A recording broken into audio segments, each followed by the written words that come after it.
Okay.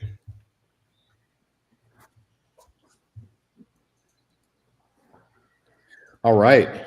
Welcome, everyone, and happy Monday. Happy St. Patrick's Day. Any of y'all celebrating out there? I don't know, Chris. You doing anything there in San Antonio? Does it get wild? It get wild on the weekend. So wild that always add a little glory. There was a shooting. There's a restaurant down. If anybody's been down to the Riverwalk, Casa Rio, one employee walked up to another, just shot him in the head. So that's St. Patrick's Day in San Antonio for you. So that's what happened. So I think about that. You lose 2 employees at one time in that case, and no one knows the reason why as of this thing. But yeah, everybody did their celebrating, I think, on Saturday. I don't know much going on today on Monday. Yeah, Andrew, I used to, for years, my son and I, with different groups of people, we always went to the Philly spring training in Clearwater, and we always happened to be there for St. Patrick's Day. And Clearwater is a fun place to be for St. Patrick's Day. It's actually pretty big here in Tampa area, Gary. I was surprised they do this whole big thing where the Hillsborough River, they turn it green but interesting. I remember our city's always green. I remember meeting you and Gary, I think one year in Clearwater. Yeah, for a Phillies game. So yeah. How about you, Eric? Any interesting things going on in Cali? No, I was surprised. I was in San Diego yesterday, and I couldn't believe how packed the bars were. It was just wild. Interesting. Well, happy Monday to you all out there. And then Bob, lastly, you, Lafayette, any exciting things going on there? Oh, look, anytime there's an official reason to drink and eat too much, we're all in down this part of the world. So yeah, of course. that is definitely a fact. Yeah. All right. And I think there's a lot of spring break going on right now in terms of whether if you have a high school kid or, kids in, anywhere from grade to high schoal and even collegiate. There's a lot of that going on right now. But let's get on into it here on the CyberCall. So I really enjoyed last week, Gary. I thought that was, having Clark on and going through the threat report. He's always fantastic to have on, and I can't believe it. We're only probably about 6 weeks away from reaching out. I'm going to do it earlier this year to Verizon. This will be, I think, probably our 4th year of going through the Verizon DBIR, and that's always a fantastic threat brief and obviously probably the gold standard, right, Chris? Would you say in terms of threat reports out there? Oh yeah, definitely. We'll Andrew, I'd want to know, with these kind of well-respected reports, how many MSPs are using it or a summary of them, in their conversations with customers? It's a great. Hey, we have 2 right here. Bob, have you ever leveraged it in any way, shape, or form? Oh yeah, absolutely. Especially because not only internally, but we also turn on to a lot of our clients that information as well, right? Because it's not something they typically go out and seek for themselves. So yeah. 100%. And you have some bigger clients too, Bob. So you can go based on vertical or what's going on with threat actor for that vertical. That's correct. Yeah, government, medical, energy sector. Those are all people who really should be the most concerned. So we do. We inform them on it and do a little briefing. That's cool. That's cool. How about you, Eric? Have you used any of the threat reports on your side? We reference it quite often, but not by name. So we'll pull up what the threat actors are and the methods and tactics. Right. How about you all out there? Any of you, Anne, welcome and happy St. Patrick's Day. How about you all? Any of you used some of the threat reports and things we've done over the years here on the CyberCall? Love to know. So in regards of last week, it was interesting. One of the stats was this, immense reduction, 79%, or I shouldn't say reduction, but 79% of attacks listed in the CrowdStrike report were malware free. Chris, you have a bit of a different take in your caseload. What did you say the number of ransomware? I think we're working about 60 with 60 right now is what the number I heard last. Yeah.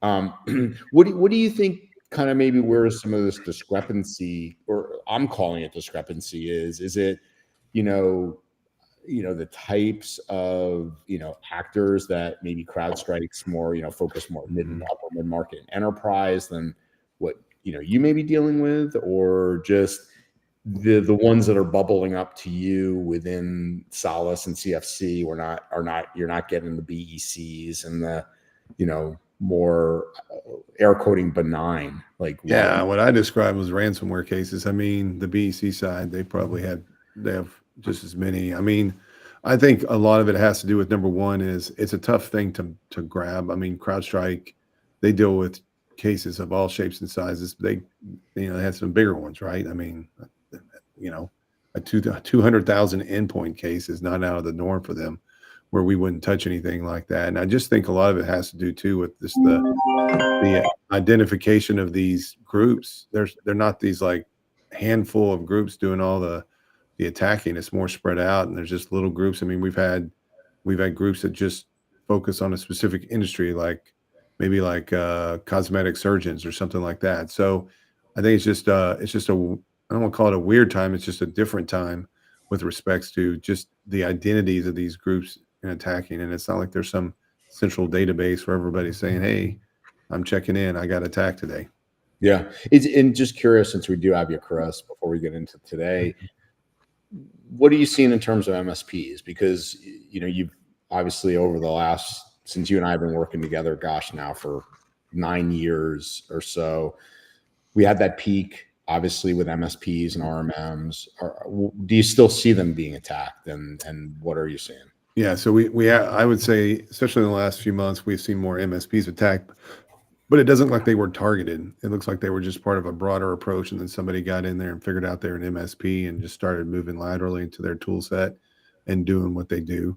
I mean, we've had cases where, and it does seem like either they came through the MSP, or they leveraged credentials collected from the MSP somehow, some way, and then use those credentials to get into their clients as well. So yes, we are seeing that, but again, not seeing anything targeted. And then as far as MSPs being involved, it's kind of, we've seen some MSPs out there that are, how would you say, maybe trying to disguise the fact that something went wrong from their clients. We'll just leave it at that. And then their clients kind of find out through the threat actor communicating directly with them, says, hey, we've been trying to communicate with you. We have your data, but you haven't made contact. And then the client's like, oh, this is the stuff the MSP told me to ignore. That is just spam or some scam or something like that. So we've seen that. We've seen some MSPs that get in there and try to pretend they can do IR. And that's usually not a good thing. Well, they're not pretending. They think they can. Well, yeah, they think they can. Yeah, but in the end, they're pretending. They just don't know they're pretending. Or they're in denial. And then so that's what's going on out there today. It's and I mentioned this too. I'll mention this on this call. We've seen, and I get it. I've talked to some MSPs out there. There's some MSPs that are getting very territorial because they're afraid that someone like us might move in and try to convince their client to do security business with them, where the MSP is providing them security tools. And so so that happens too. Well, so based on that, it won't take much convincing. Yeah, I know, but Right? but we've had some MSPs just refuse to let us install tools or gain access to their system. Yeah. And somehow, so crazy. Yeah, they throw up the palm. Yeah. I'm guessing that's a flag that they're less mature, right? Yes, I completely agree. Yes. Yeah. Okay, so thanks for sharing kind of the state of what you're seeing, Chris. So kind of just bringing it back, I was talking to Eric Monroe, who we'll introduce momentarily. He's been on with us, I think, once before as a participant, and Eric and I were kind of talking about the CrowdStrike report, and he was sharing, hey, I got called into an incident, not a client of his, just to be everybody to be transparent and tell Eric, but this one did have ransomware involved. So I thought it was kind of an interesting way we could segue from Clark and looking at the broad-based data and what's going on and how CrowdStrike sees kind of this, large data set, and then go very tactical into an MSP that actually lived it with a decent sized organization, as I understand, Eric. But with that, why don't you share a little about yourself and your MSP? Let's start off, by the way, with your world famous America's Cup story, and we can digress from there. Well, my business was kind of a lifestyle business back in the early aughts, and I was lucky enough to be on the U.S. sailing team and the U.S. Olympic team. So got to travel around the world. Was for a brief time ranked number one. So some of the days I was caught working on computers, I dream of the days on the water in Miami. Sounds awesome. So now sounds way better than running an MSP. Yeah. I love both. Yeah. So tell us about your MSP, Eric, and then I'll hand this over to Bob to kick things off. Yeah. We're Zephyr Networks. We're an employee first MSP in Southern California that focuses on process, policy, security, and compliance. And have a really great team, and we really try and make sure that we cover other bases with our customers. Yeah, cool. Thanks for joining us. Hanging in the back there, that's a championship belt that he. That is, I have it up there for you, Gary. Thank you. Awesome. So every quarter, whichever group has the highest percentage of new MRR sales, they all get a championship belt. It's awesome. Good. Congrats. I need more of them. Yeah. Yeah, we need one on the other side. All right, Mr. Miller, kick things off if you would. Yeah, sure. So Eric, this was kind of an interesting, the story we're going to go into here is pretty interesting, right? Because I've kind of been through this myself with a client that wasn't our security client, but getting called when the flames look at the ceiling. So this is going to be pretty interesting. So from what I understand, you've got a call on a Tuesday afternoon, which it turns out was about 4 days after, the actual detonation of whatever was going on. In this case, ransomware. So, like all of us, I know you go through the process. Okay, well, wait a minute. I'm getting called in, and it's I don't know anything about it yet, but they're in such desperate need that they're calling me in. So you have to go in there and try to figure out what's your first, you're going to try and determine what's your first impression of that situation. And then what are you going to prioritize, when you get called into to an incident like that? Yeah, my friend called me up on 4:00 on a Friday and said, "Hey, we've been dealing with something." And I'm like, "Oh, how long has this been happening?" He's like, "Oh, since Friday." I'm like, "Oh no, they probably lost all of the forensic evidence. He's been trying to restore. Things aren't working right." And the first thing I told him to do was stop everything that you guys are doing immediately, please, and disconnect the WAN connections. And then I asked him if they had cyber insurance, and to my surprise, they did. So I'm like, right after you get everyone to stop and unplug the WAN, call your cyber insurance company immediately. And then, so then they called me a couple hours after that and said, "Hey, they'd like us to come in to the meeting with the cyber insurance company and the breach attorney and the forensic team and the recovery or remediation company too, as kind of an advisor or just give advice for the next morning." Yeah, I mean, what surprised me is that they hadn't actually engaged their cyber insurance organization until you say, "Hey, wait a minute, you need to call them." That just floors me. I mean, that. I hate to say it doesn't surprise me. Hear it all the time, I guess. But I mean, if you own cyber insurance and you've had a ransomware, I mean, at least it would seem logical to me to do that. But I guess I'm like, Chris, you're right. It should. Well, it gets lost in the insurance policies a lot of times, right? So people just. And it depends. I had this conversation with brokers. A lot in Canada, most of the brokers there have somebody that specializes in cyber. So you're always going to talk to a cyber person, like a cyber insurance person. So they're going to give you a little bit better guidance on why you need to use that. In the States, unless you're with a really large broker who does that, when you're dealing with more of your local brokers, you're dealing with somebody that's just general selling you all those business policies. So you're just not getting that, and to use our term, the onboarding that we probably assume people should get to use cyber, so they kind of forget about it. Well, they're also minimizing, what's going on and thinking that they can recover quickly and not understanding the extent of it. and then they don't even have an incident response plan. They haven't even thought There about you go. it. That's Right? that was So, what I was going to say. Clearly, they don't have an incident response plan, right? There's no way you could and just ignore that completely. So, I mean, did they give you a reason why they wanted that? Why they waited? I've got a two-part question on this one, but did they give you a reason why they waited that long, or they just thought that they could handle it? they thought that they could handle it, and Yeah. we've got a part-time director of IT that can't seem to understand why his recovery efforts aren't working, but he's going to try it one more time, and it'll work that time.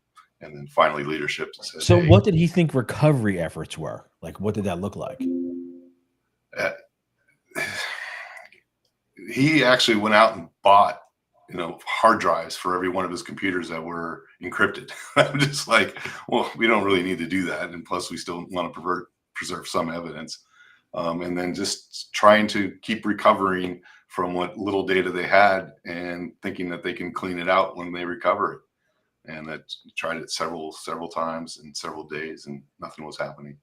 Did Eric, did the IT guy have any clue about forensics and the importance of it, or was he just there's zero? The part-time IT director, super talented technical guy that built everything from the ground up, but didn't have the 30,000 foot view of what happens during one of these events, and kept on wondering why all of the stuff that he's done to prevent this wasn't working. So he just didn't have that scope of knowledge to when to kick in a real response. Was there any ego in there? Was there any ego with this guy, or was the guy was very smart, and there is some I'm the IT ninja type thing, and my stuff's really good. But it is more of Everything's great until it's not. Yeah. Reminds me of that Tyson statement, right? Every plan never survives the first punch in the nose. Yeah. So that's kind of how this kind of works. Doesn't matter how good you are at setting it up. It's how good are you at taking the flames from licking the ceiling. So tell me, Eric, I mean, when you got online with the basically the team, the forensic team, which included the breach attorney, how did that kind of work? And then you coming in as a MSP to try to help support the situation. How did that all kind of meld in the early stages? Yeah, so it actually, I was surprised on how good the response was with the insurance company and all the other teams. Just to go back on that IT guy, he was constrained by company culture and line item expense restrictions, right? So they never gave him the budget to do what he really wanted to do. So you can't put it all on his head. Yeah, that's fair. Eric just said that because the guy is bigger than him, and he's afraid to get beat up by the guy. So he just said that to them. He must have been a really big guy. There's not many guys that are bigger than me. I'm going to say that. I'd like to see this guy, Chris. If you watch the latest season of Reacher on Amazon Prime, he's that big. Nice. So anyway, so the insurance company was really good. The breach attorney kind of assumed quarterback, right, and introduced the forensic team and the remediation team. And then I was surprised that they had us be the boots on the ground or the smart hands. Happy to do it. Good friend of mine, do anything in the world for him. And we started putting together what needed to happen and who was responsible for what. And so and then the insurance, the breach attorney was talking about their communications, what do they need to do with their customers, with their staff, and what the next steps were. Yeah. Well, go ahead, Andrew. Eric, maybe I missed it, but obviously now that there's been a little bit of space, have you ever just asked your friend directly, like, why didn't you call your cyber insurance right away? Like, I mean, there's been comments out there like Matt Yorty said, hey, they don't know, but did he, you asked the question, do you have cyber? Did he just not think of it? Or like, did you unpack that ever? Well, first, they didn't have the incident response plan to know what to do. Right. And then there's also the minimization of the leadership group that was in charge of IT. This isn't too bad.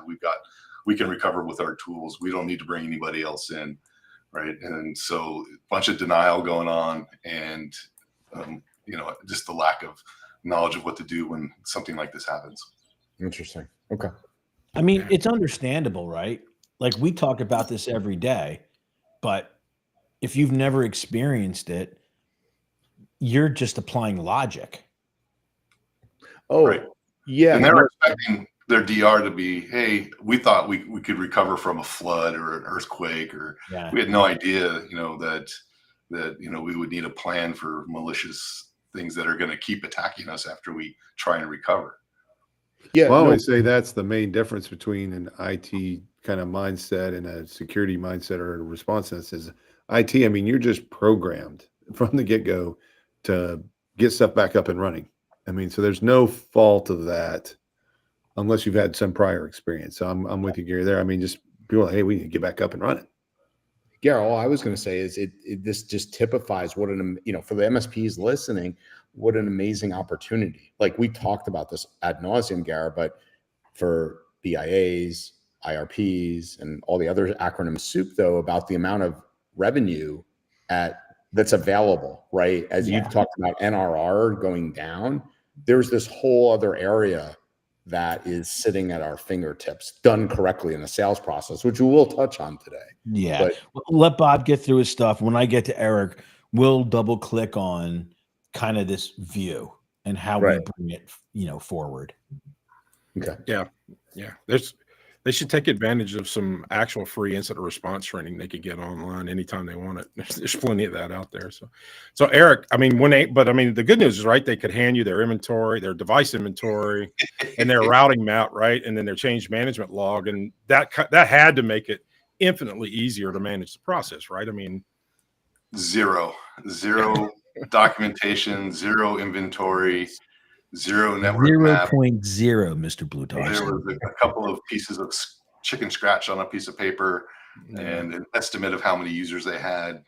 We walked in completely blind, not knowing anything about anything. Well, I'm going to tell you, you weren't the only one blind, right? I mean, everybody was blind at that point. Well, Bob, I'll tell you what's funny about this. I was talking to last week was Clark was on the call, and when we were at Ride and Boom, I was talking about this. And what's interesting, you make the joke about change management, but when they're dealing with larger cases, the change management actually gets in the way. They have to deploy tools and stuff, and the corporation's like, hey, we have a change management policy. You can't just deploy tools. We have to go through our change management policy and do a change window and all this kind of stuff. So it's kind of odd hearing you say that, but we look at it from the SMB perspective, but from the enterprise perspective, it's like change management overload where you can't even move fast enough because the process slows it down. Well, we've got a lot of huge enterprises as kind of our customer base, right? So, but I will tell you this, our incident response plan is not stupid. In a situation like that, we do emergency change management, and we can do those and approve those in about 1.5 minutes a piece, right? So it just means that your change management process needs to accommodate extreme situations. That's all that really means, right? But Eric, I mean, still, you're sitting there, you got nothing to work with. What is going to be your first tactical moves that you're going to make? The first thing we did was we got access to their M365 tenant just to kind of see what's going on there. And we found, basically a few hundred more accounts there than they had users. And so that didn't help us all that much. We were able to look at their VMware infrastructure and saw they had around almost 30 servers. Cool. In the end, it turned out to be they only using 11. So we really had nothing of real value here. And then, when we were able to bring up an Active Directory or recover an Active Directory server, we could see devices that were at least checked in within the last year, right? Since 2025, we could kind of see what devices have checked in there. So that gave us a little bit of an idea of what machine names are out there, but they still had remote workstations and laptops and Macs that weren't registered in Active Directory either. So there was a lot of, just investigation and, walking around and talking to department heads and working with whatever IT resources they had to figure out what was going on and what the inventory was. Yeah, good. I'm going to tell you something. I'm glad it was you and not me, Eric, because that does not sound like remotely at all any kind of fun whatsoever. And this wasn't really that sophisticated attack, right? I mean, from what I understand, it kind of it used BitLocker, and they didn't have any RMMs or endpoint detection response. We already talked about no incident response plan, right? A business impact analysis on which one of their vital machines. I mean, clearly all of that did exist. Right? They had none of that, and they really wanted us to bring people up and running, and that wasn't. I kept on trying to redirect them. Hey, we need to know what business processes are important, and then try and start bringing things up by that. They only had limited antivirus, no centralized management, no centralized patching. And then we kept on finding, this business has been there for 50 years. So we kept on finding another room or another Sounds area. like an airline. And we had no idea Well, where the FAA, they still use floppy disks. Yeah, it was tough because, every time we talked to, we find 5 more machines, and, you can't start turning things up until you have a certain percentage covered by your EDR. And so we had no idea where that percentage was, right? Let's do 80%. Well, we don't know if it's 250 machines or it's 170. So what does that percentage mean that we can start, really start getting the recovery process going? This is one of those burn it to the water line and start over kind of scenarios almost, right? Where you have to do mass amputations of networks and everything else, just kind of build up off a core, I would imagine.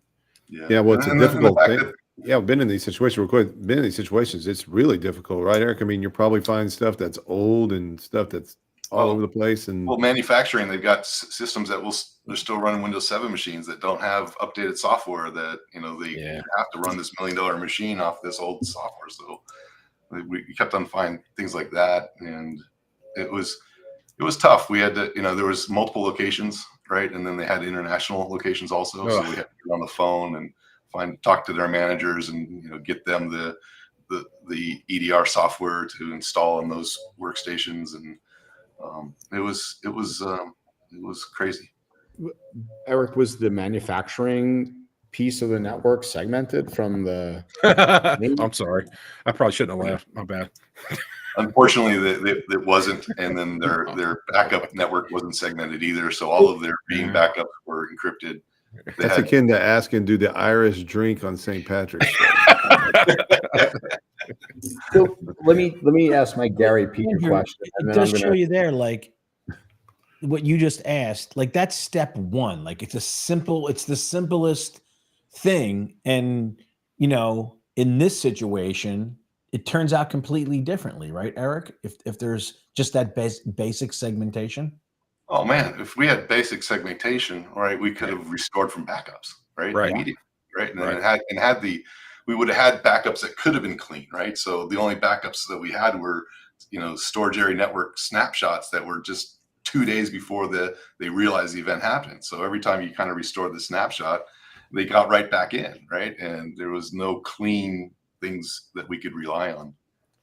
Sorry, I just got to ask my Gary Peak question. What part of this guy was smart? The IT guy? He tried really hard. But if you're not, Andrew, we're saying that from having all this knowledge, man. I think it's leadership standpoint. I was just being sarcastic. But listen, if you're a C-level executive at a multi-million-dollar organization, I think right now, the same way you need to have some understanding of, finance and audit, you have to have an idea of security. Like these are all risks. And to put all that on the person whose job is to take, just to put networks together, like I think that responsibility goes to the highest level in a company. I don't disagree, but as we've seen and we've talked about, Gare, the only time, I shouldn't say the only, the majority of SMBs, right, that are non-regulated, when do they care? It's when some customer that's large that they will lose a bunch of revenue says, hey, here's a security audit we need you to do because you're a big supplier of ours and you need to do all these things. That's when, right, Eric, someone will say, hey, we're ready to do all that stuff you told us to do. Yeah, or when they get the insurance company gives them the questionnaire, right? But a lot of times these big companies spend so much money with the insurance companies aren't going to give them requirements. They're like they're giving them a few $1 million a year. They're gonna make that pathway to get that revenue to the insurance company as smooth as possible and not give them those requirements. Yeah, I'm surprised that and that's true. Like there is a lot of leverage based on total insurance that plays a part in the insurance world too. But I'm still surprised from a risk perspective this policy was written. I mean, knowing all that you've disclosed to us, and maybe that wasn't disclosed up front, but usually that gets known pretty upfront after the claim is filed, and then a carrier can kind of put it in risk mode. Yeah, I was going to say, Um, Chris, yeah. that can kind of backfire, right? If you said X, Y, and Z, and then all this is being discovered.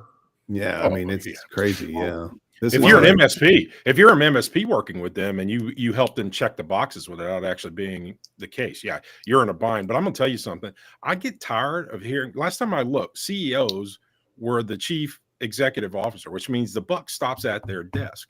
And I'm gonna tell you something. The flames are licking the ceiling. I don't know is not an answer you're gonna want to try and give people who are investors in that business, right? So I just get tired of us giving them a pass on not putting in the effort to understand the problem space. Yeah, It well, needs to think of happen. it this way: you're a CEO, and if something happens that like somebody in your accounting organization was embezzling money, and they found out you didn't have checks and balances, like that's a job issue, right? Like it's not even a question. Why isn't looked out the same of your responsibility to understand bigger risks than embezzlement, which is security risks? No, I agree. It's like in general, the corporate culture hasn't caught up to where we are. Yeah, it's so broad. There's such a big gap in education. So go ahead, Eric. Eric, real quick. I would be shocked if this is the first time they've been attacked. Did that question come up? It's the first time we know of, right? So, Yeah, right. It sounds like they're really busy trying to cover the hole before anybody notices, right? So I mean, yeah. So one of the first things we did is we put a P2 license on all their M365 license accounts, and then we put our cloud monitoring SIM on it, and then we immediately found a man-in-the-middle attack and impossible travel with that same thing going on. I'm not sure if it was even related, but we yeah, it was probably just another thing going on. We had a post-mortem meeting with the breach attorney, and they were given a list of recommendations, the standard list that we go through on this call all the time. And the leadership goes, well, will you send me the list of those recommendations? And the breach attorney's like, we really don't like to do that. And because if you have an issue later and we have something documented that we told you what to do, we'd rather you just write it down during this meeting and not send it to you in official form. And the leadership said, I don't care. I want you to send me that list right now. And the mindset of not taking advice from the people that are experts, is exactly why they got into this situation in the first place. Because this is one of my good friends, and I've been talking to him for several years about, hey, you've got some serious deficiencies here in risk level. You really need to do something. He might also have a heroin addiction that you're not aware of. No, they're focused on other things, right? And they didn't believe that this stuff would happen. All right, Gary, over to you, sir. Yeah, the story you just told there, it's so interesting, right? Into people's psyche. Even after you've gotten into this situation, you're getting advice from an expert who all they do is deal in this situation, and you're like, just still kind of like Disregarding it's very Dunning-Kruger. You know what I mean? Of not understanding kind of where you are. So when Bob was saying they didn't have a network map, user inventory, application, like none of it. So how does your team, like, where do you start to decide what needs to be recovered first? Like, how do you put it together? So knowing how important BIAs are, right? So I sat down with leadership. I'm like, well, how do you guys make money? What's the critical business systems? What do we need to do to bring up first? Well, you need to bring up Jim. You need to bring up Sally. You need to bring up George. I'm like, no. We need to figure out what you guys need to do to get operating again.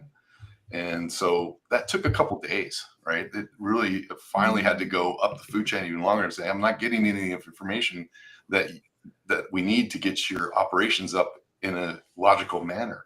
So they finally made everyone sit down, and we went through each business process that's going on, what those systems were, what the servers were, and then who the people were that were important in each of that department. So just getting the 3 or 4 people that were needed to get that system running up immediately, then they can go to the next one. So really focusing that leadership to give us the information that what's important to them. So you're saying it took a couple days, like even to move towards some type of like structured approach to recovery. Took a couple days. Yeah. So we kept on, I was told that under no circumstances was the recovery or the forensic team need to wait on our boots on the ground. Right. So then I'm like, all right. So I'm bringing in, I call them all hands on deck. I bring in even the sales guys just because they can walk around with a thumb drive and start installing stuff. So we were all there, and I'm trying to figure out what we're going to stage in order to bring up the systems in the priority. And so without knowing what those systems were and who those important people were underneath those systems, we didn't know how to stage it correctly. So that's when, it really had to be as nice as possible, but direct and say, what do we need to get done first?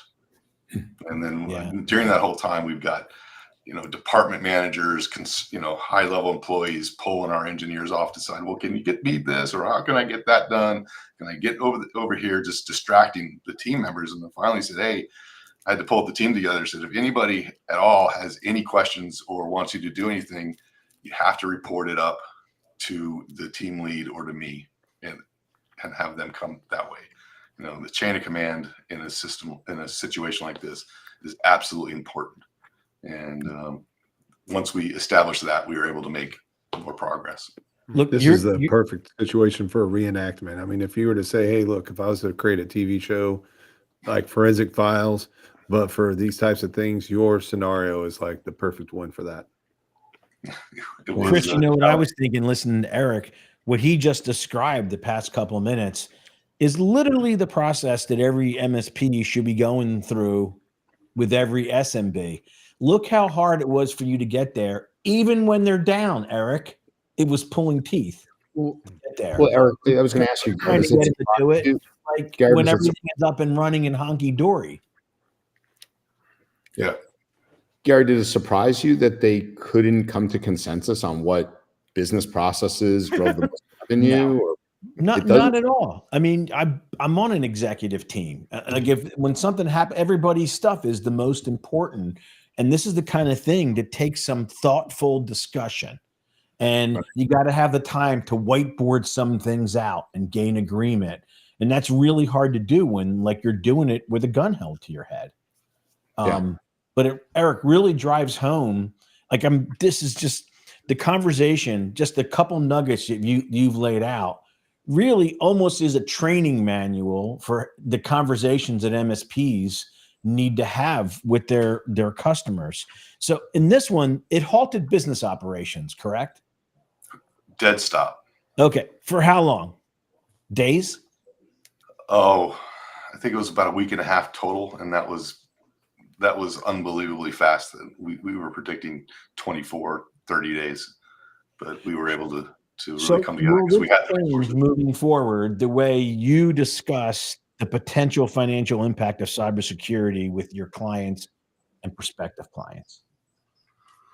Well, the conversation now is more of a story, right? And let them know what happens. And again, most people think of a disaster as, how the place burns down or there's a flood or earthquake. They're not thinking about repeated attacks after your recovery efforts. So we really talk to them about what it looks like and how much it actually costs. And we tell them that, hey, we know businesses like yours, and they're not thinking about these things. And this is what you should be thinking about. And this is how much it's really going to cost you. This was well over a $1.5 million incident for this company. And who knows what the ongoing ramifications are with them publishing all of their data. It could have easily turned into, this is a $50 million plus company. It could have easily turned into a no company, right? Because if they were lucky that they didn't encrypt all of their blueprints, their AutoCAD files, all their engineering, all their intellectual property could have been wiped out. And then what happens if that happens? Well, right? before I hand it over to Chris, the last comment I want to make on this is, and this is why when, as an MSP and you're in front of your customers, the conversation can't be the same conversation of whether they should upgrade a server or buy a new phone system or whatever else. Like it's not a sales conversation. This is a business conversation, and you can't deal with objections the same way because obviously these business leaders don't understand the risk that they have. And we're the last line of defense to make sure that they do. Like, you can't come off of it, right? You can't come off of it. And you have to make to the point where you can get where these kind of things, you almost need to make them relationship threatening for people to understand how sincere you are, that this is not about them paying you more or trying to sell them something. That's only the result that they have to invest more to deal with the risks. And everyone's got to kind of make that shift in perspective. And once you do, and the people like you, Eric, who I've seen do that, then everything changes, right? Your customers start to listen because they believe. Eric, I'm curious now that you have this story, and it's an interesting thing you've said. You know, Eric said, yeah, a BIA before the story, and I get it, but stories are what really are important in the sales process, right, Gareth? First of all, like being able, but Eric, have you had time to do any post-mortem yet with your friend? Like, would it have mattered had we gone through this? Like, would you have let me? You know, you've been talking, like you said, to him for years about it. And now that, you know, he's looking in the rearview mirror, and I liken it to, I spent my early career doing cardiac rehab in a completely different field. And I used to speak to people when I was doing rehab, walking around the, you know, little track with them after they came out of cardiac surgery. If they told you to stop smoking the day before you were going to have a heart attack, would you? And believe it or not, a lot of, because of it's very addictive, they didn't. But I'm just curious, did you have that? Were you able to have yet that conversation? And if so, what would he have done something different? Well, we are having conversations now, and it's challenging to change a company's culture, right? They are all about line item expenses and reducing costs and finding the cheapest that they could get anything. And so they're at least my buddy, who's the chairman of the board or whatever, understands that they don't have the resources or capability in house. But now he's got to get all of the people underneath him on board and change that culture. So, Eric, when can I expect to look into our group chat and see that you closed this deal? my goal is to have it done as fast as possible, but you know, okay, I have my alert on for it. Yeah, they're going from no budget to a significant budget now, right? So getting through that company culture and it's less than 1.5 million, right? Yes, absolutely. Chris, can I take one more, because I think this is really important. This year at Red Boom, we had Brent Adamson, our keynote, and he talked about his upcoming book called The Framemaker Sale, and that in order, the biggest reason deals aren't getting done is something called customer confidence. And he said the irony is a lot of times, right, we all think it's confidence in our MSP. And he's like, of course you have to be confident that you have a good business, but it's really about confidence that you're making a good decision and the right decision, right? So take your friend. And it was just really interesting because he talked about one of the most important things is about, you know, the decision makers, alignment of decision makers in the company. And I think that's one of the things that we often forget about, that and there's a statistic in his book of the Challenger Customer and the growth of decision makers. And it's gone from like 1 to 4. And now it's about 11 people plus on average in a decision. And does that strike you at all, since you heard his keynote and now what you heard your friends say, oh, but we have to get people on board? And as Gary said, wait a minute, it just cost you $1.5 million, but he still has to get his people on board. And that, I find it fascinating, but really telling about sales.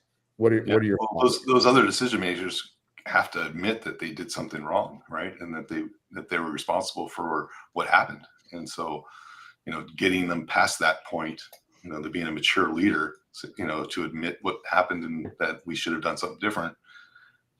Not all leadership has those capabilities. it's Garrett's fascinating, the psychology of sales, and more so today than ever in how decisions are being made. I find it really fascinating.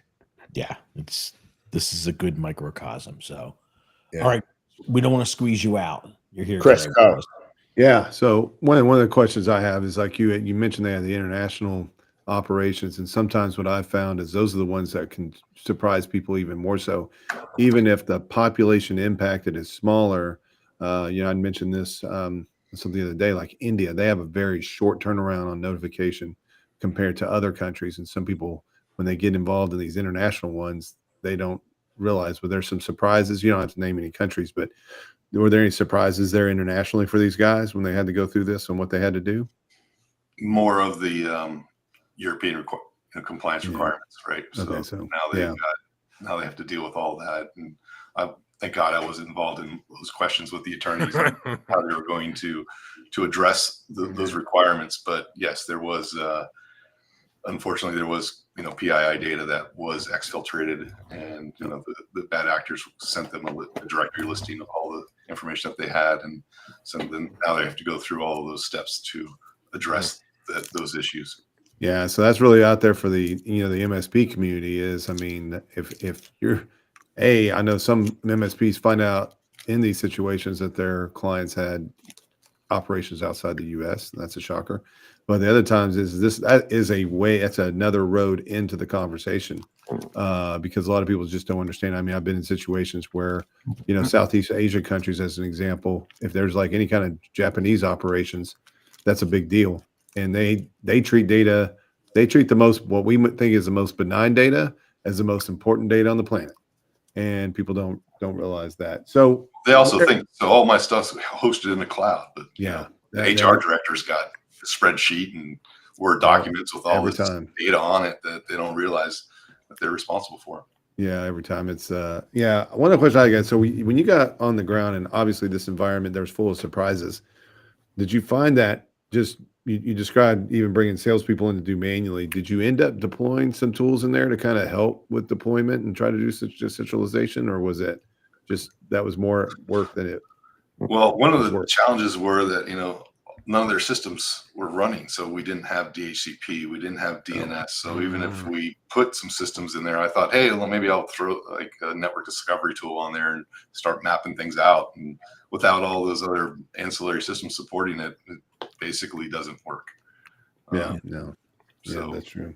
And then one of the surprising things that I found out was we couldn't even kind of open up Microsoft updates, right? Because there's so many different URLs and IPs. So it was impossible for us just to go to a machine and just restrict the, we were able to open up the EDR, portal so they could register into there at some point. But we couldn't do that with updates, right? And so, trying to get the inventory going on with the EDR and logging every workstation into a hotspot so they could go register into the EDR and start working was very difficult. And then once we got the firewall permissions to talk to the EDR, none of the systems could get an IP address to even communicate with those IPs. So it was just a long, hard sludge and crawl through all that. How did you deal with like your team? I mean, you obviously did all hands, you got them all in there. How'd you deal with them in that situation? How'd they handle it? Kind of make sure that they got rest and people weren't too stressed out in this type of situation. And I mean, I guess let's to pick on the salespeople. I mean, I don't think the salesperson woke up in that day thinking they were going to be involved with some type of incident response situation. Yeah, it turned out really good for our team, right? Because we don't experience this at all unless we're brought into it after the fact with a non-client. So they got to get their hands dirty. Everyone's working together, trying to get it done as fast as possible. We had to do some weekend work to rebuild and reimage systems. So there was quite a bit of overtime going on. Oh my God, that's the best sales training you can give someone. Exactly. You know what I mean? Building sincerity and belief into the sales process. Like, I don't know that there could be a better way of adding juice, and they got out of making calls. So win-win. Yeah. It really solidified our team, right? I mean, everyone was working together and knew what the goals were. And, they saw everyone's strengths and what people did well and their commitment and showing up early on a Monday morning at 5 a.m. to load up computers into the van to bring them back to the locations. And, the teamwork was just amazing, and it really strengthened our business culture. Did you have Did you have a post-mortem with your team? Yes, yeah, absolutely. Outside of the client. Yeah. And then I promised them a giant steak dinner tonight or this week. So looking forward to that with everyone. We should have did the CyberCall local, and then we could have had Eric buy us steaks as well. I don't think we got our invite, Gar. What the heck? You guys are always welcome, Eric. Yeah, it's a little late now, man. But no, that's good. I mean, that's you got a team building. You got your team building paid for as well. You don't have to have you don't have to bring in a team building consultant anymore this year. You got it done in that case for you. Yeah, it was a great experience for us, even though it was a lot of hard work and some stress. And looking back on it, it was wonderful. No, that is awesome. I think it'd be interesting if that company, your friend, provides some type of acknowledgement to your staff too in some kind of way. That would be nice as well of them, whether it's buy pizza one day or do something. Even though you made money off of it, that experience, I guarantee you, is much better with you doing that boots on the ground work than if the IR firm or whomever had to bring somebody in that was completely just third party and had absolutely no exposure to that company like you did. Yeah, I agree. Talk to us about kind of the post stuff. I mean, they had this part-time IT director and some other stuff. Like, I guess there's, even after going through this attack, they had some expectations that they just thought that those, like maybe their part-time IT director could kind of handle this going forward and didn't need such an overhaul, or how'd that kind of go? Yeah, they're still trying to think tactically.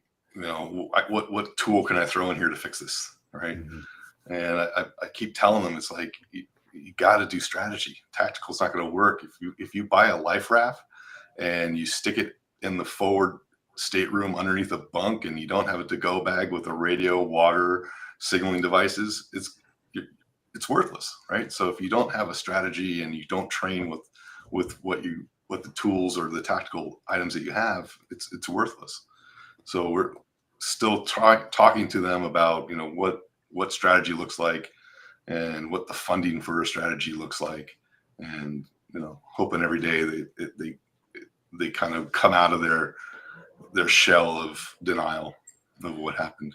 From a sales power, from your angle, how hard are you going to keep your foot on their throats, and how often are you going to step on their throats to get them to kind of wise up? I mean, how much room are you giving them, not giving them on this?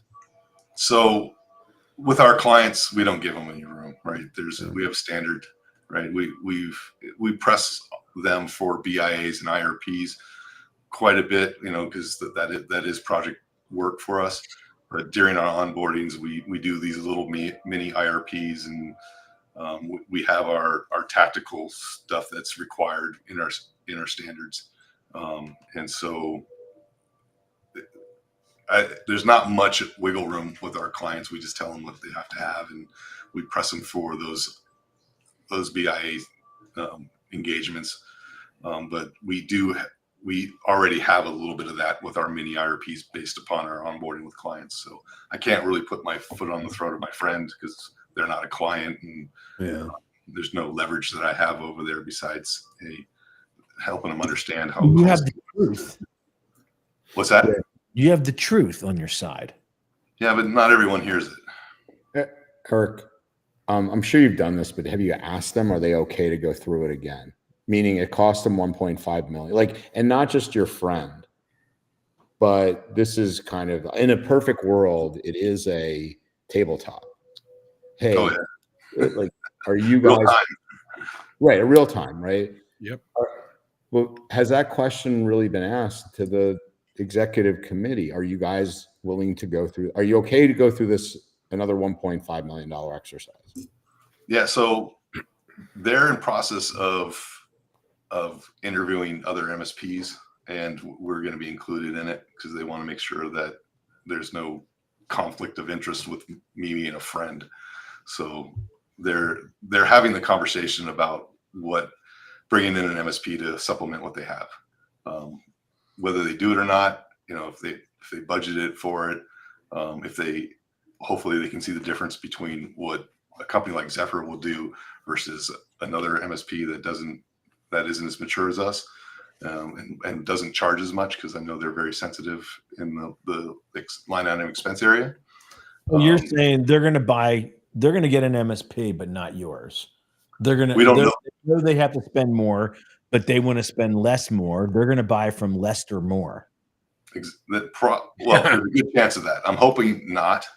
I'm hoping I can convince them that there's value in what we do and why we do it. And ask Andrew's question: are you willing to go through this event and expense again by spending less? I would ask it a different way. When you go through this again, do you want it to turn out the same way? Not if, when. When you go through this, do you want the result to be the same or not? And Gary, I'd say, hey, it's great that you're looking at alternatives, right? Everybody should. I get it. But do you know what good looks like? Yeah. How are you going to know the difference? Like, you're about as qualified to pick an MSP as you were to deal with your security before this. Exactly. I would almost say it in that way. Well, it was interesting during this whole process. They were kept on throwing out all these tools that they were looking into. Oh, we could do this, we could do that. Which one do we do? And then I kept on telling them, hey, it doesn't matter what tool you get. You just have to have a process and policy behind that stuff that you're following up on. Right? Yeah, they're not in assumed. It sounds like they're missing the point. They're not in an assumed breach mentality. They just think they need to patch some more holes so it won't happen again. That's the opposite of the conclusion that they should be reaching from this. That's frustrating and common. Yeah, it is. Chris, you're shaking your head.